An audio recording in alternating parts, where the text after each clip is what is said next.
So basically, ang pinakita ko doon, may overpayment na for almost 42 billion pesos na binayad ho sa provider. Now, ang sagot naman ni PhilHealth ganito, hindi kasi overpayment yan. Performance, yan, incentive sa hospital. Pero si COA, okay, hindi ho niya tinatanggap yung performance incentive. Okay? Yung efficiency gain, hindi ho yan tinatanggap ng COA. So, eto pa. Ano pa yung findings ni COA number 2? Ang findings ni COA na number 2 is, ganito. Huy, nako, PhilHealth, isang dekada na ang case rate mo. Ang laki ng out of pocket ng mga pasyente dahil hindi naman ninyo in-upgrade yung case rate ninyo. Isang dekada na. Wala naman pala kayong saysay.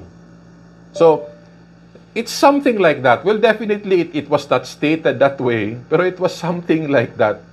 Kayo yung isa sa pasimuno ng universal healthcare, pero yung case rates ninyo, isang dekada na. So, wala naman hong saysay pala ito lahat. So, ang point lang ho doon sa performance review, performance audit ni COA, is that obsolete na ho yung rates. Ang concern is, hindi ho kayo relevant sa pasyente dahil ang laki ho ng out of pocket nila. Okay? So, it's something like that. Okay? Now, dahil ho, ito ha, tandaan nyo, okay? Nung lumabas ho yung performance audit na yan, okay? When the performance audit report was released, ang reaction ho ganito. Lumabas ng circular, pay whichever is lower. Okay?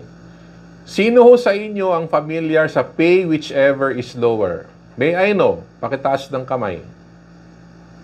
Okay, si ma'am lang.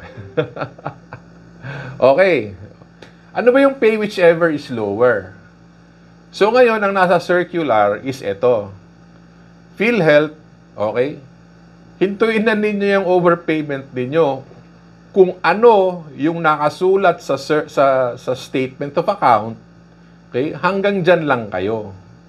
So ibig sabihin, kapag 15,000 ho yung package, and then kapag 11,000 yung SOA, pay whichever is lower. Bayaran ho yung 11. Kaya ho lumabas yung circular na pay whichever is lower. Ito ho ang tandaan ninyo ha. Yung pay whichever is lower contradicts, okay, the model of case-based payment. It does not make sense.